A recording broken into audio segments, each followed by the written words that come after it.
Hi, my name is Ashish, and in this video, we will see the configuration solutions to grant access securely to the information that is stored in the Azure storage account. I want to stress that after watching this video, you will be able to configure a shared access signature, including the uniform resource identifier, which is URI and SAS parameters.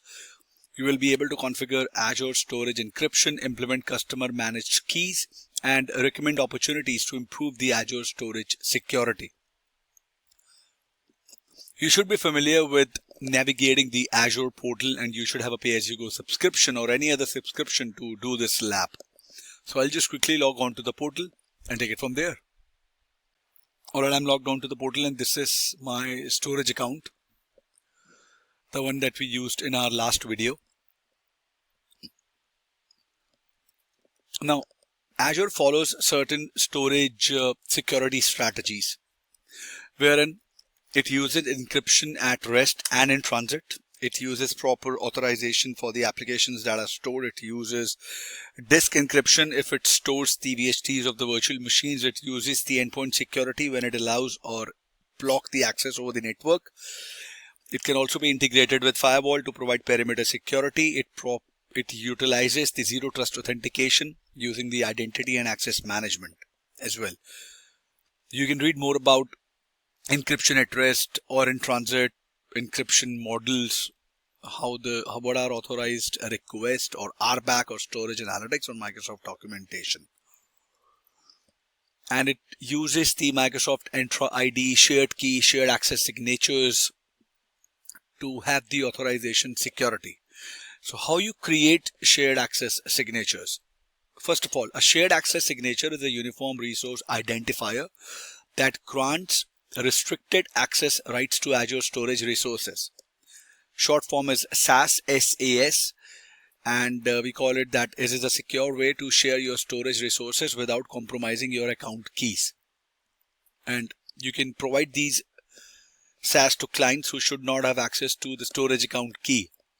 By distributing a SAS URI to these clients, you grant them access to a resource for a specified period of time. When you are at the storage account, so SAS would be under security and networking.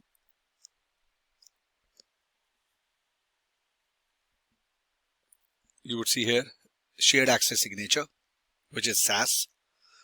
It says the shared access signature is a URI that grants restricted access rights to Azure storage resources.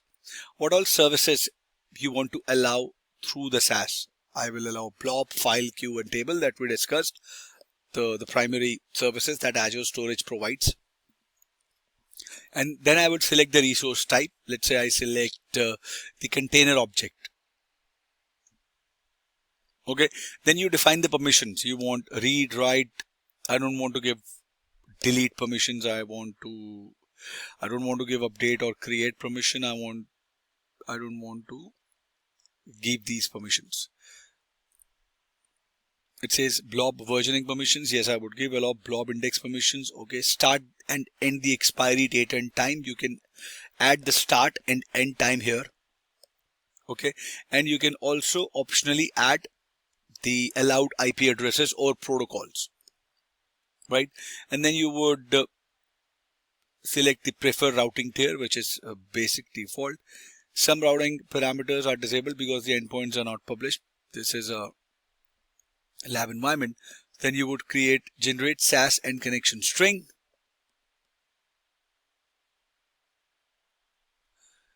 And then you will get this. You would get a connection string, SAS token, blob service, SAS URL, file service, SAS URL, queue service, SAS URL, table service, SAS URL. And then this is how you retrieve the SAS token. Okay. And you should not publish these tokens or URLs publicly like I'm doing. This is my lab environment. I would delete this storage account after this, and I don't have anything in the storage account, or you can delete the SAS keys as well. Right. And you should set near-term expiry time for an unplanned SAS, because if a SAS is compromised, you can mitigate attacks by limiting the SAS validity to a shorter time. This practice is important if you cannot reference a storage access policy. And you should always use HTTPS for creation and distribution. Because the options were given for HTTP as well, I would prefer that you should only go for HTTPS.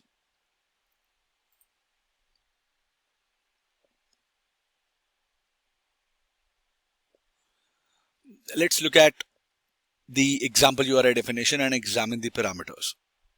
So you would see here for blob, HTTPS asar1.blob.co.windows.net, and then you would have this long key. Okay.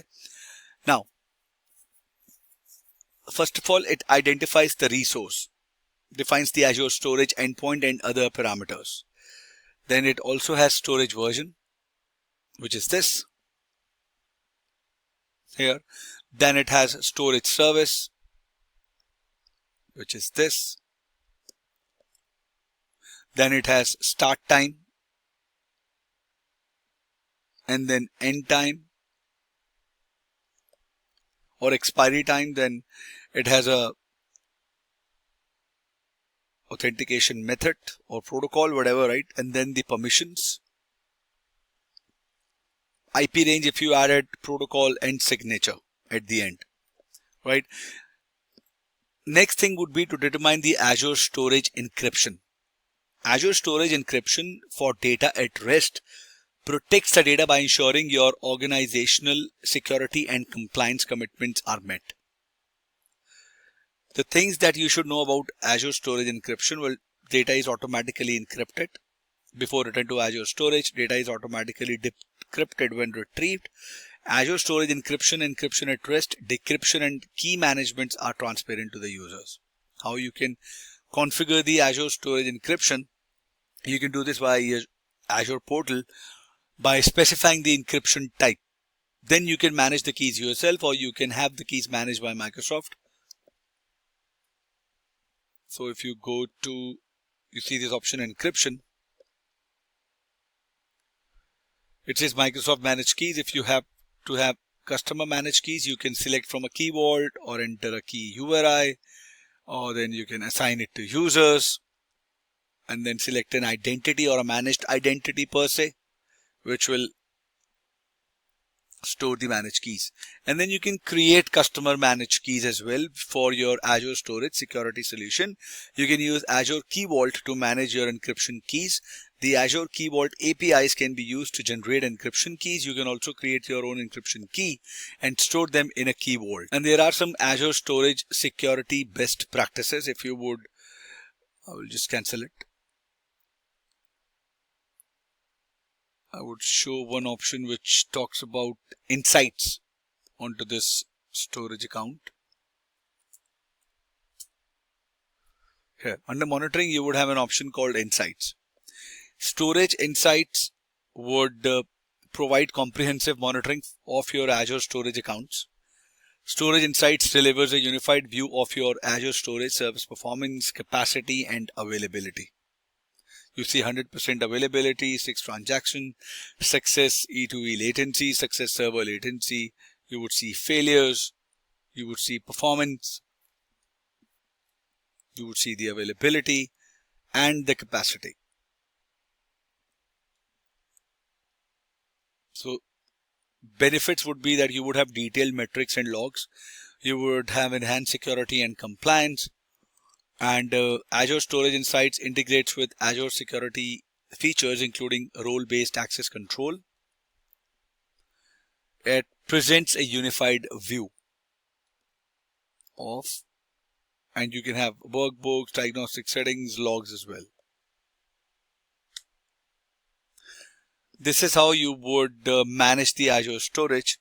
So you know how to create accounts for Azure Blob and Azure Files. You know how to configure and secure blob containers, and then you can use storage browser to configure and secure Azure file shares. Alright, so I hope this was informative for all of you. If you have any further queries, please mention them in the comment section, and I will see you guys in the next video. Thank you. Have a good day.